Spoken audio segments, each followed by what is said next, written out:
It's a tale of a woman who hailed from one of the lowest sections of the society.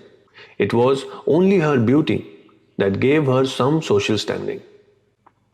But even being from a very low section of the society, with her mother who wanted her to be the queen of a king, but she just out of her intense devotion for Panduranga could achieve the status of a saint. She is the only saint of Maharashtra who has a samadhi inside the main temple of Vithala. Her devotion had brought her so close to Vithala that she went beyond all social bounds.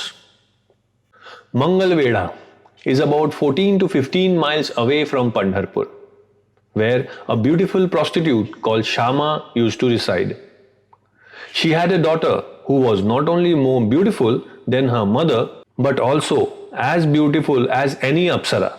Her name was Kanhopatra.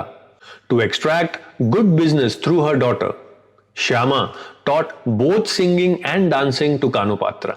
Though beautiful, still they didn't hold a good repute in the society. But Shyama always thought her daughter only deserves to be the queen of a king, and she was confident that her daughter would achieve that feat. Shyama finally decides to take Kanhopatra to the king's court. She tells her daughter, "You are one in a million. Now we will proceed to make you the queen at the king's court. Set yourself." Listening to this, Kanhopatra said, "Only if you find somebody more good looking and as skilled as I am. Only then I will accept that person as my life partner. But I don't see anybody around of that caliber." Few days later, Varkaris with their flags and religious signs, singing praise of Lord, moving on the rhythm of their musical instruments, were passing by Kanhopatra's residence. Even Kanhopatra was enjoying the procession. She inquired with the Varkaris, "Where you people are going? Whose praise are you singing with so much affection?" The Varkaris said, "Mother, we are on our way to meet the Saula Sundara, the king of Vaikuntha, Sri Panduranga Maharaj." Varkaris continued describing the personality of Sri Vithala to Kanhopatra. After listening to them for some time, she asked, "Will this noble one meet someone like me?" With great enthusiasm, the Varkaris said, "Why not? The one who accepted the ugly Kubja, why will he ignore somebody as beautiful and cultured? Our Vithoba will definitely see you." After listening to the convincing words of the Varkaris, Kanhopatra went back home to her mother and said, I will be going to Pandharpur now." Shama thought to herself, "What's this new matter now?" She tried to explain Kanhopatra, but Kanhopatra was not at all in any mood to listen to anybody. She was so curious to reach Pandharpur and see Vithala. She took whatever she could and commenced on her journey to Pandharpur. In a blissful mood, singing abhangas and bhajans, she reached Pandharpur along with the Varkaris. Then she moved towards the main temple. Reaching the Mahadwar, she prostrated to Hari Panduranga. Seeing Vitthala's charismatic appearance, she completely lost herself. What sudden change occurred in her, even she couldn't realize, but she decided to stay in Pandharpur.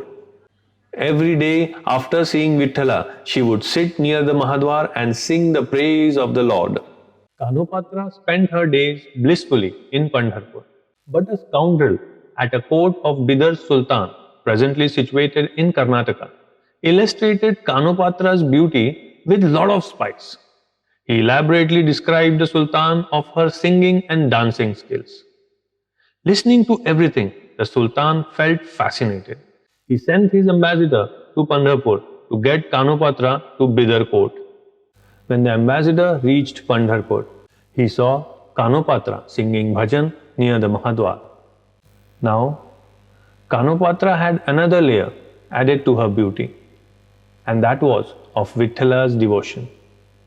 Seeing her, they got so mesmerized that they forgot why have they come to this place. Coming back to their senses, the soldiers remarked, "Hey Kanhopatra, come with us. The Sultan of Bidar has asked for you." Kanhopatra got scared. The soldiers further told her, Come with us quietly, or else we will have to take you by force. Thinking of Vithala in this grave situation, she said, wait for a while, let me see my Vithala and come back. Okay, they said. Kanhopatra rushed inside the temple. Keeping her head on Vitthala's feet, she started pleading. You have always protected your devotees, the way you protected Chokha Mela. Why, Vithala, you don't protect me too? Lifting the Govardhan Parvat, you safeguarded the people and the cattle of Gokul. Then why are you turning me down, Deva? Hey Vithala, I have surrendered my all at your feet and have accepted you as my everything. If someone in your presence touches me, then who will lose face? If Sultan's people forcefully take me, then not only the sages and the saints will make fun of you, but also common man too will lose faith in you.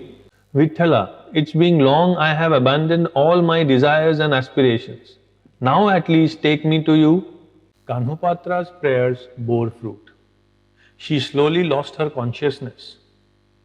She never raised her head from Vitthala's feet. She breathed her last on Vitthala's feet. Seeing this, the priests of the temple hastily took Kanhopatra's body and buried her near the courtyard at the southern entrance. But a miracle happened. The place where Kanhopatra was buried, a caprice tree appeared at the same place. The soldiers waiting outside the temple were getting worried. They called for the priests. The terrified priests came running. After listening to the priests about how Kanhopatra died and after burial a tree appeared, the soldiers yelled at the priest, Haram Zado, you only must have hidden her and now making stories of her death and even a tree appearing over her grave. Sarasar Jhoot. Saying so, they arrested the priests and started to travel back to Bidar. In the meantime, one priest tried to escape. As he was trying to run away, a soldier saw him and chased him down. Giving two brutal blows on his back, he said, Where you think you are going? The priest said, I was only going to get some prasad for the Sultan. The soldier yelled and said, You too will go inside and die, and your brethren would say, A tree has grown over your grave. You too will disappear. But after a lot of pleading, the priest managed to enter the temple and returned with all the required material. Reaching Sultan's court, the whole incident was narrated to Sultan. Listening to all this, the Sultan got enraged. He said, What imaginary stories you people are making? Who is Kanhopatra? Ek Nachi's Tawayaf? That's it? And you are saying she kept her head on Vitthala's feet and breathed her last? And even a tree appeared on her grave. Saying so, the Sultan picked a coconut from the platter. On the coconut, he saw a beautiful strand of hair. He yelled, What is this? Whose hair is this? So beautiful? While saying so beautiful, his voice went soft. The priests present there got baffled. They thought it isn't Kanhopatra's hair. And if it is, then how to tell the Sultan? But finally, Vithala only came to their rescue. In the whole confusion, one priest fumblingly said, It's our Lord Vitthala's hair, Sultan. Further getting fumed, Sultan said, Arey clever one, how can stone idol have hair? What nonsense! But due to repeated insisting of the priest, the Sultan ordered, Let's leave for Pandharpur as soon as possible. Investigate the matter and get me a conclusion. The Sultan's entourage left for Pandharpur. The tied up priests were shivering with fear. As Pandharpur got closer, the priests intensely started calling upon Panduranga. As they reached the temple, the priests had their heart in their mouth. The Sultan, crossing the outer courtyard, went straight inside the main chamber. The priests were trembling with terror, thinking what will happen to them now. The Sultan saw the calm and pleasant appearance of Sri Panduranga. With Vitthala's crown shimmering with light, and through the crown he could clearly see beautiful hair coming down on Vitthala's shoulder. witnessing such a mesmerizing and charming appearance. The delighted Sultan exclaimed, Ya Khuda, Kamal hai, bahut khoob, bahut khoob. Listening to these words from the Sultan, even the priests looked at Pandharinath Maharaj with gratitude, with tears in their eyes. Sultan then even went to see the caprice tree. Seeing the tree, Sultan realized the devotion of Kanhopatra. Then the Sultan, paying his respect to Vithala and releasing the priests, returned back to his Sultanate, Bidar. Bola Pundalika Varde Hari Vitthal Shri Jnanadev Tukaram. Bola Pandharinath Maharaj ki jai.